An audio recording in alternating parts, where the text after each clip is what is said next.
Entonces, el síndrome pleural es algo muy importante. He visto que en esta fase viene full neuro. Así que, por favor, bien atentos porque vamos a hablar y quiero que quede bien toda la clase también de cuando esto sea mucho más sencillo. ¿Cuál es la causa principal del neumotórax primario? Por favor, preguntas claves a tener en cuenta. Características físicas del paciente del neumotórax primario. ¿Qué significa punta de costado? El examen físico del neumotórax, cuánto es la presión intrapleural, la patología del sudado, patología del sudado y con cuántos mililitros se puede ver un derrame por ecografía. Algunas preguntas que pueden ser claves para el tema del examen. Entonces, en lo que es síndrome pleural vamos a ver principalmente dos patologías, neumotórax y derrame pleural. ¿Qué significa neumotórax? Presencia de aire en la cavidad pleural. ¿Qué significa derrame pleural? Derrame específico líquido, ¿verdad? Entonces vamos a ver estos dos patologías. Aire líquido. ¿Quién me dice que es cuántas pleuras hay en la cavidad torácica? ¿Cuáles son?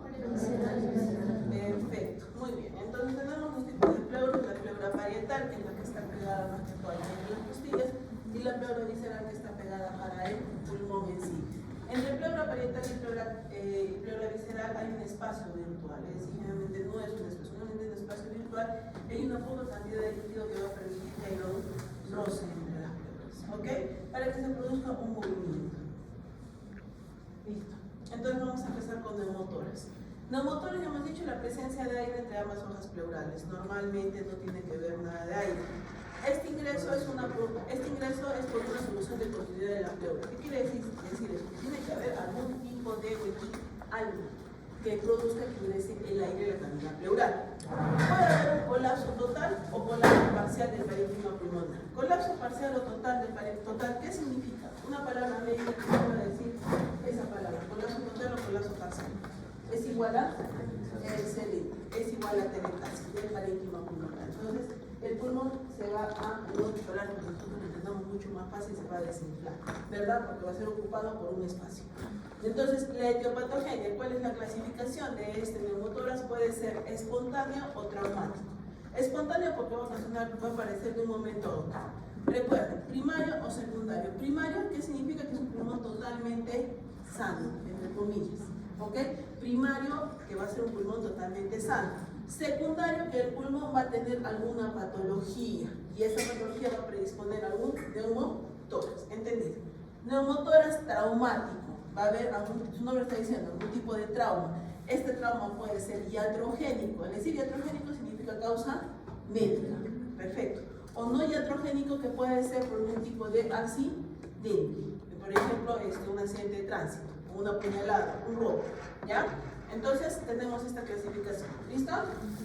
Vamos. ¿Cuáles son las causas de neumotórax espontáneo? Ya hemos dicho que puede ser primario. El primario solamente tiene una causa, recuerden bien, rotura de una bula subpleural congénita. Ahorita vamos a ver qué son bulas, pero de todas maneras me voy avanzando que bulas son pequeñas burbujitas de aire que se ubican en la periferia del pulmón. Así imaginémonos en nuestra cabeza como esas burbujitas de las cositas que envuelven los vidrios, así, pequeñas burbujitas de aire que se encuentran en la periferia del pulmón. Y ahí puede ser también neumotórax secundario, pasa pequeña, pasa. Neumotórax secundario, que hemos dicho que es secundario a una enfermedad, como por ejemplo, en la vía aérea, como enfermedad pulmonar obstructiva crónica, bronquiectasias, un estado de mal asmático, enfermedades infecciosas, neumonía por Hemophilis carini, tuberculosis, enfermedades intersticiales, acá ya saben lo que son el PITS, enfermedades del tejido conjuntivo, artritis, esclerodermia, etc. El neumotórax traumático, no iatrogénico, un traumatismo, ya sea punzada, fracturas de parrillas costales, etc. O iatrogénico por ejemplo, una colocación de un catéter venoso central, una misma toracocentesis, una biopsia pleural, una fibrobroncoskopía, una biopsia pulmonar, una biopsia mamaria, etc. ¿Ok? Procedimientos médicos, accidentes. Secundario a una causa y primario pulmón totalmente sano, automáticamente primario y en su subpleurales. Entonces, neumotórax espontáneo primario. El típico persona que va a producir en este tipo de patología es el siguiente. Es un hombre joven, ¿ya? Longilíneo, delgado, de hábito asténico y con antecedentes de tabaquismo. Entonces, si yo voy a hacer mi anamnesis a un paciente que es joven, ¿no? ¿Qué esto va a hacer este paciente joven? Un paciente joven estuvo, por ejemplo, jugando fútbol, hizo un poco de fuerza y que va a presentar un dolor tipo punzada de costado, presencia de disnea, que va a ser progresivo y que lo lleva por emergencia, por ejemplo, ¿ya? Recuerden, eso es muy importante. Flaco, delgado, alto y que le gusta su gorrito.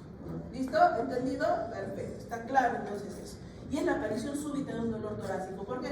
Porque va a ser un efecto, va a romperse una cúpula subpleural por aumento de presiones intratorácicas y va a ser súbito. Y la disnea va a ser de acuerdo al tamaño del neumotórax. Entonces, estas cúpulas subpleurales generalmente se ubican en las bases, en las partes apicales de ambos pulmones, puede ser unilateral o bilateral. La presión transpulmonar de los ápices es mayor, lo que produce sobredistensión de los alvéolos. En los ápices se representan áreas de relativa isquemia en individuos asténicos. También puede presentarse en el síndrome de Marfan. Y cuando se produce este tipo de patología, puede haber una recidiva entre los 6 meses y 2 años posteriores del primer neumotórax. Entonces, hay que tener mucha vigilancia con estos pacientes. Las manifestaciones clínicas, como ya les mencioné, depende del tamaño del neumotórax. Si es un neumotórax pequeño, no va a haber mucha sintomatología, pero si es uno mediano o completo, ahí vamos a ver en las tomografías con las siguientes diapositivas qué puede presentar el paciente. Asimismo, el neumotórax puede ser simple o puede haber también neumotórax complicados. Puede haber manifestaciones también como neumomediastino y enfisema subcutáneo. ¿Quién me dice neumomediastino? ¿En qué parte está ubicado? En la parte central, entonces estaría comprometiendo que generalmente corazón, grandes vasos, ¿verdad? Y enfisema subcutáneo puede ser en esta zona, ¿ok? Entonces vamos a ver más adelante. Neumotórax pequeño. Acá quiero que se fijen bastante. Entonces, hemos dicho que normalmente la pleura parietal y la pleura visceral y la pleura parietal están pegaditas. Entonces, como que el aire va a disecar a las pleuras y las va a separar. Se va a ver una fina línea, una línea muy delgadita, que ahorita la vamos a ver, que me va a diferenciar la pleura visceral y la pleura parietal se va a quedar ahí pegada. Entonces va a ser este espacio. ¿Cómo sé que es un neumotórax o no? Cuando yo veo un pulmón que veo trauma broncovascular, y si hay aire, que voy a verlo totalmente negrito, nada, no va a haber nada, va a ser un espacio negro. Eso es lo que tengo que diferenciar. Entonces, en el neumotórax pequeño va a haber una puntada de costado que va a ser un dolor tipo punzada, que generalmente, como le dice su nombre, es acostado, al momento de inspirar aumenta lo que es el dolor. En el neumotórax mediano ya va a haber disnea. ¿Qué es disnea? ¿Cómo se mide la disnea? ¿Cómo es? De Born, y alguna y otra, la que se llama el neumo.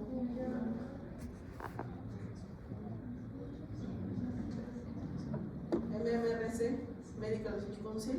Perfecto, muy bien. A la palpación va a haber disminución de las vibraciones vocales. Por supuesto que va a haber disminución de las vibraciones vocales, porque si no hay parénquima pulmonar, voy a hacer la palpación, no va a pasar, va a haber disminución de las vibraciones. A la percusión va a haber aumento de la sonoridad, recuerden que es aire, entonces se va a comportar casi como un tambor, la caja torácica. Y la auscultación, disminución del movimiento vesicular, porque no va a haber parénquima pulmonar. Entonces, acá en esta radiografía ya se ve, si ustedes son un poquito meticulosos, se ve una línea muy delgadita, que es la pleura visceral. Acá vemos trama y acá no vemos absolutamente nada. ¿Entendido? Ahora vamos, en el neumotórax completo hay un colapso total, ¿no? Ya no hay pulmón, no hay vibraciones vocales, no hay murmullo vesicular y va a haber un soplo onfórico o onforofonía. Entonces, acá díganme dónde está el neumotórax, ¿en el lado derecho o en el lado izquierdo? Perfecto, sería todo esto negro, ¿verdad? Listo. ¿Y qué es este cachito? ¿Qué? ¿Qué es ese cachito? No, el corazón está acá, son pendejos. ¿Qué es esto? ¿Qué hemos dicho? ¿Qué has dicho? Claro, el pulmón colapsado. El pulmón atelectasiado. Ese pulmón se tiene que ir a un lugar, ¿no? Entonces, por ende, el pulmón se colapsa y se vuelve así de chiquito.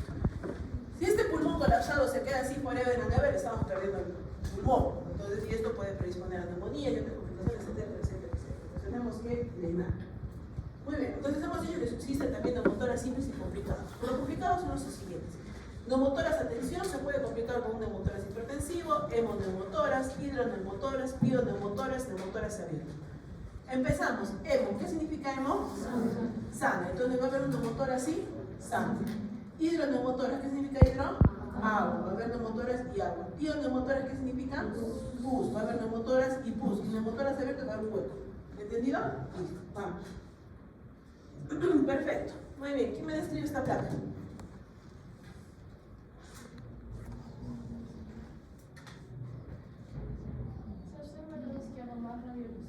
Ya, perfecto. El neumotórax es en el lado izquierdo. Excelente. Muy bien. Empezamos ahí bien. ¿Qué más?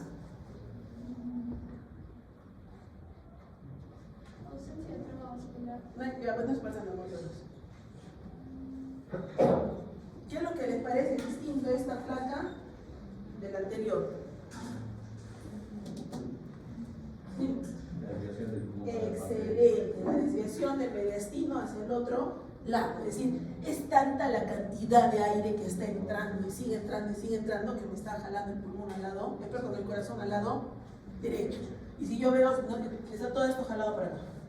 ¿Ok? Entonces eso es un neumotórax atención. Entonces va a haber una buena contracción del corazón. No, entonces el paciente puede llegar a paro, ¿verdad? Listo, perfecto, muy bien. Vamos acá, ¿qué es esta otra placa? Hidroneumotórax. Por gravedad, ¿el aire dónde va? Arriba. ¿El agua dónde va? Abajo. Y cuando hay agua que se va para abajo, ¿cómo se llama esta esquina? ¿Perdón? Seno costofrénico. Entonces va a haber obturación del seno costofrénico. Y se va a formar esta lineecita. ¿Cómo se llama esta lineecita? Un nivel hidráulico. Excelente. Muy bien. Aire, líquido, obturación del seno costofrénico es un hidroneumotórax. O puede ser un hemoneumotórax. No sabemos qué es ese líquido. Ya. Más chévere, tomografías. Bueno, no siempre vamos a tener la capacidad, o no siempre nuestros pacientes cuando tengamos van a tener dinero para hacer una tomografía, pero cuando tengan, vemos esto. ¿Dónde están las motoras?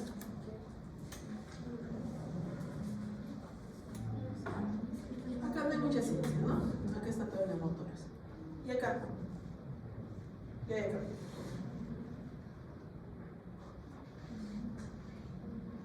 Empezamos por la parte más sencilla, empezamos de afuera para adentro, ¿ya? ¿Esto qué significa? ¿Esto qué sería?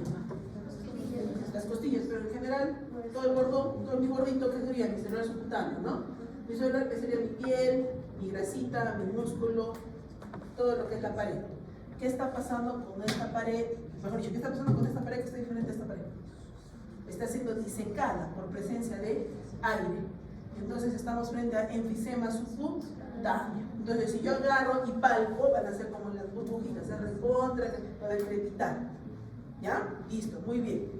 Ahora vemos el corazón. El corazón está totalmente delimitado. Acá podemos también ver que está en presencia de aire, que lo está disecando.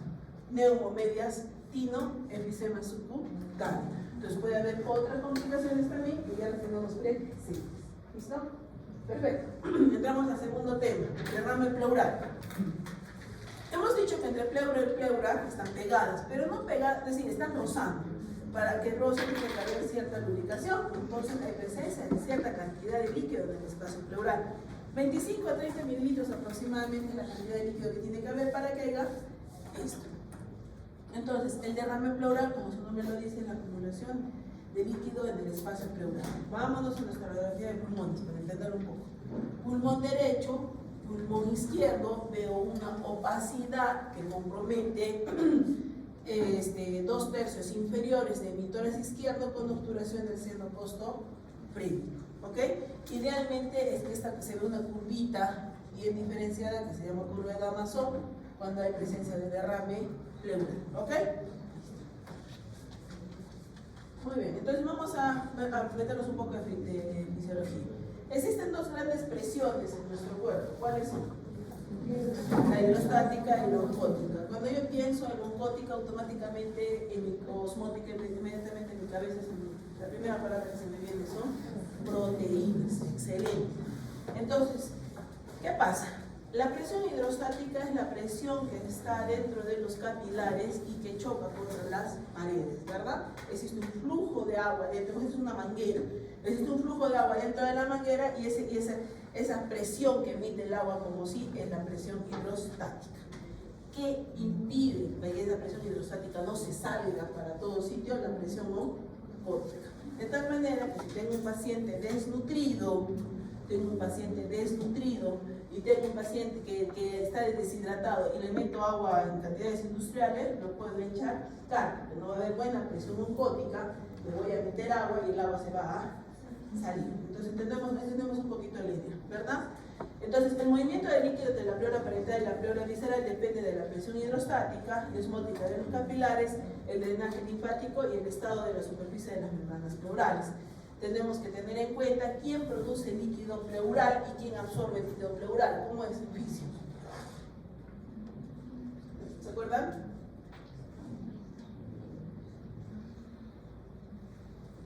¿Cómo es? Están más frescos de oficio que una lechuga ustedes. ¿Cómo es? Ya, el líquido pleural es producido por la pleura parietal, por las arterias que discurren a través de ella, ¿verdad? Sale como un pequeño, por así decirlo, como un plasma, por así decirlo, que es absorbido de la pleura visceral por el drenaje linfático especialmente, ¿ok? Listo, ya, ahí vamos.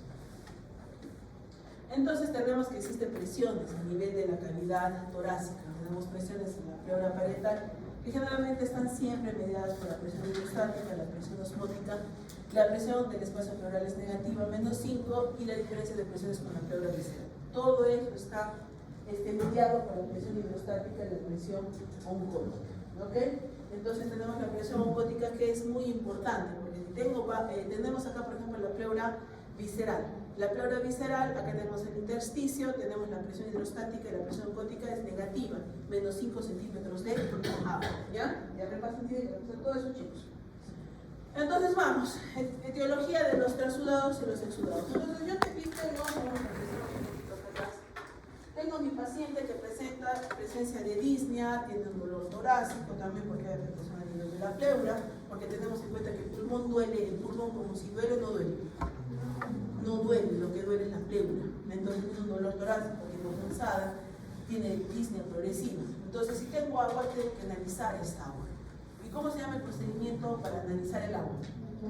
Toracocentesis. Dice toracocentesis diagnóstica y toracocentesis evacuatoria. Voy a hacer una toracocentesis diagnóstica. Voy a hacer como una inyección intramuscular, lo mismo, pero extrayendo el agua que hay dentro de la cavidad pleural. Entonces, ya. Vamos por acá. Tengo una costilla, otra costilla. ¿Por dónde hago mi toracocentesis? ¿Por el medio, por arriba, por abajo? ¿Cómo es? ¿Por arriba de qué? De la costilla. ¿Por qué pasa si hago por abajo?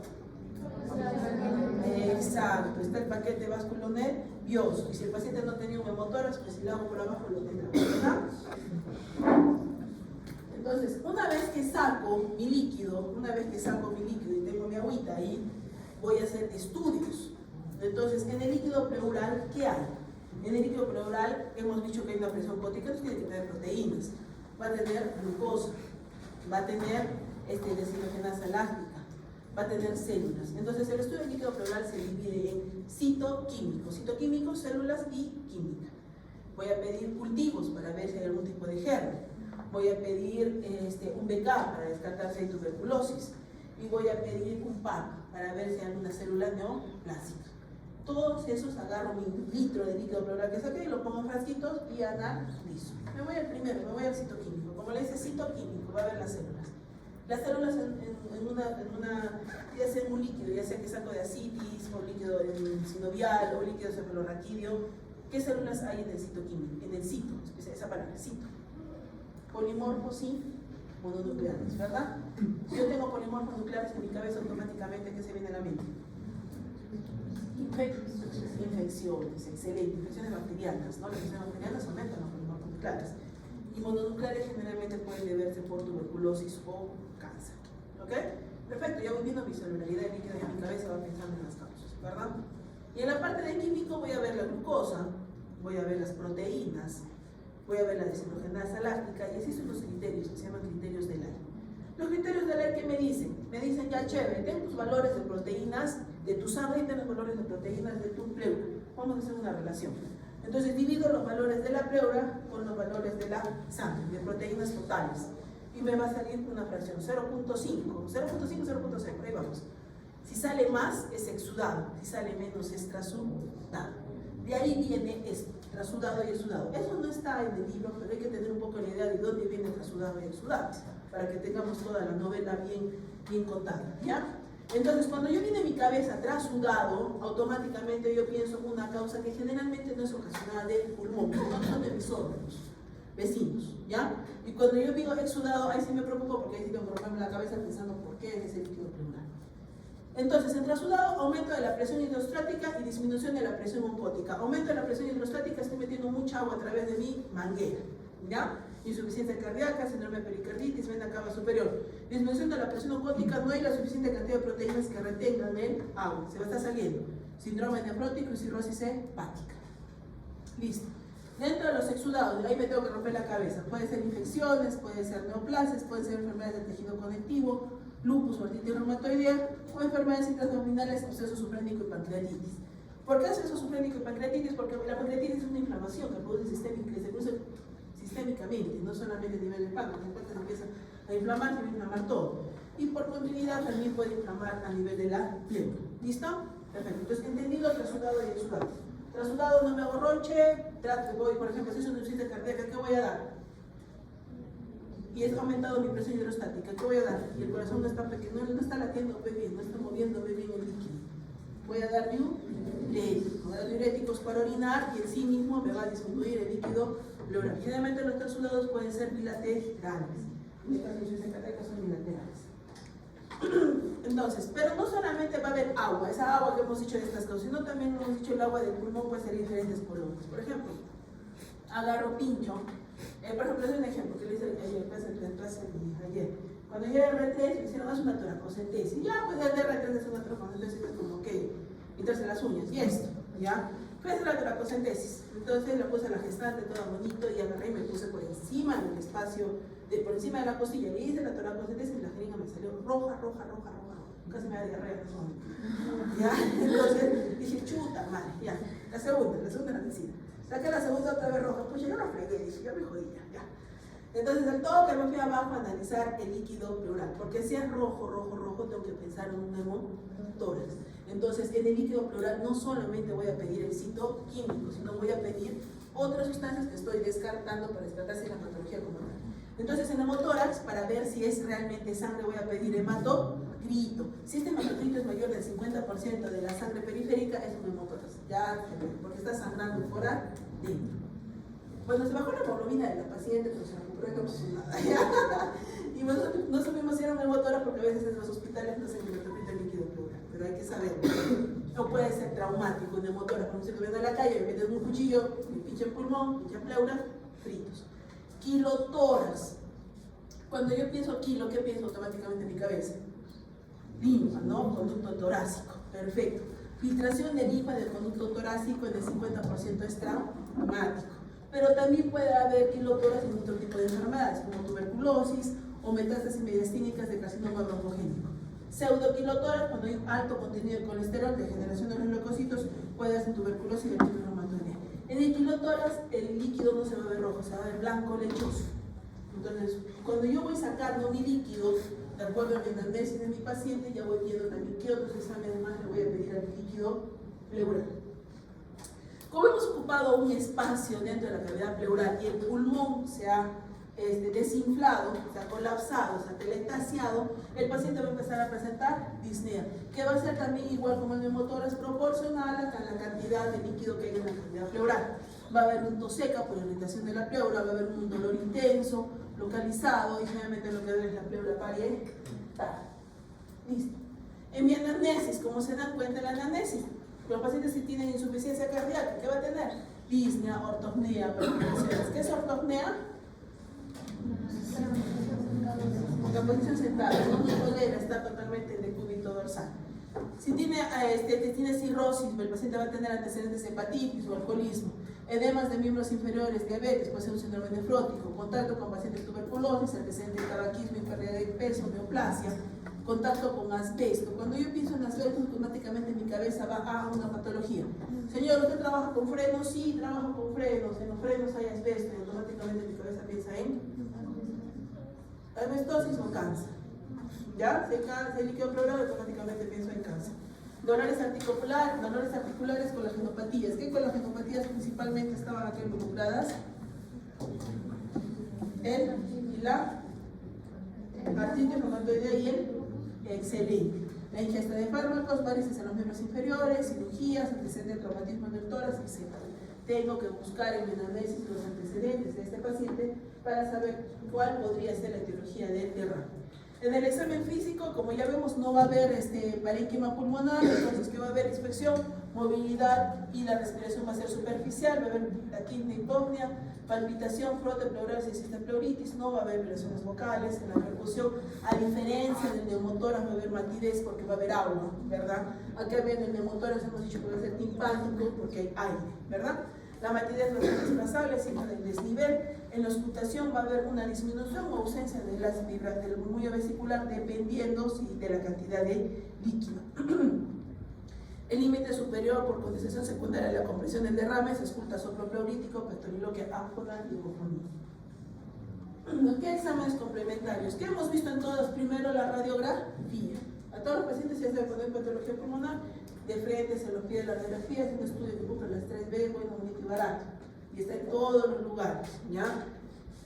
Tenemos que tener en cuenta que, ya les he dicho que hay un velar, por ejemplo en este caso, ¿no? En este caso tengo mi duda.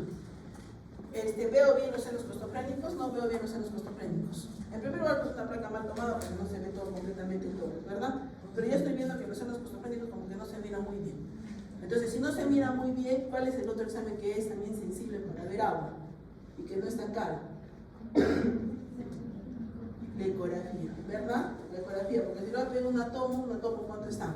350 o 400 soles. Una ecografía, ¿cuánto te puede costar? Y si una le sabe hacer y tiene el equipo en su centro de salud, le sale gratis al paciente y quito todas las dudas, ¿ok? Entonces, en la radiografía de tórax, cuando hay más o menos 1500 mililitros de líquido en el espacio pleural, va a haber desplazamiento del mediastino. Igual, vamos a poner un espacio como vimos en el neumotórax. Y cuando hay velamiento del seno costoprénico, aproximadamente pienso que hay 200 mililitros. ¿Me puedo atrever a hacer una toracosíntesis? Sí, ya, pero menos puede haber un poco de dudas. En la ecografía pleural me ve hasta tan poquito como 10 mililitros. ¿Ya? Entonces, ¿es importante esos exámenes? Sí. ¿Por qué? Porque ahí puedo sacar, por ejemplo, en esta plaquita, si hay bilateral, es un paciente, una viejita, puede ser que sea una insuficiencia cardíaca, que ha producido un derrame pleural, pues ya le tengo que meter más diuréticos, por ejemplo, ¿no? Entonces es importante saber confirmar. Entonces acá tenemos a nuestro paciente que estamos haciéndole una toracocentesis. Cuando hacemos una toracocentesis, como ven la posición del paciente, lo colocamos así, que se monte el caballito, yo les digo así, brazo acá y así. ¿Por qué es esta posición?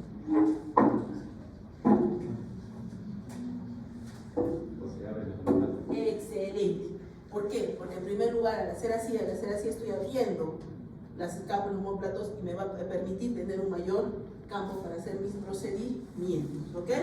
Entonces busco, hago todo lo que es el examen físico, hago lo que es la percusión, hago lo que es la auscultación, pongo mi punto y encima del espacio, encima de la cosillita, hago mi toracocentesis. Saco el líquido y lo mando a analizar, ¿verdad? Hago mis criterios de Lai, me sale si es un trasudado o un exudado y de acuerdo a eso yo brindo el tratamiento del paciente. Perfecto. Sabemos la clínica, sabemos ya las imágenes, les explico un poquito del líquido pleural. En el caso de la biopsia pleural, por ejemplo, yo sé que hay, me dicen, presencia de células, a descartar células neoplásticas. Cuando me suenan, tengo que hacer una biopsia pleural. Cuando hago las biopsias pleurales, ¿de quién voy a hacer? ¿De la parietal o de la visceral? De la, no, pues pinche pulmón, de la parietal. Son biopsias así, es normal. Agarro y entro con una hojita más grande, le chapo un pedacito de la pleura parietal y eso lo mando a analizar. Porque si chapo de la pleura visceral, aquí me voy a pinchar al pulmón. Yo en unas cosas hacer el seguimiento de los pacientes. Listo, chicos. ¿Cuál es la causa principal de neumotórax primaria? La ruptura de las bulas. Perfecto. Esas bulas generalmente se ubican abajo o arriba. Arriba. Perfecto. ¿Cuáles son las características físicas del paciente con neumotórax primario? Primero, machito, hembrita. Machito. Segundo, alto, muy bien. Tercero, pequeño, ya. Cuarto, gordo, flaco.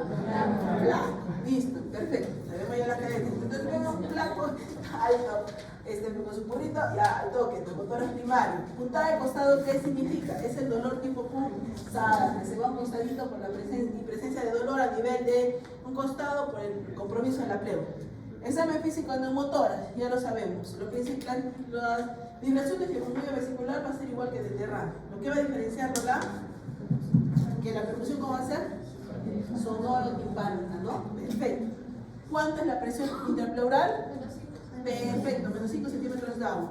Patología de trasudado, dígame 3 causas.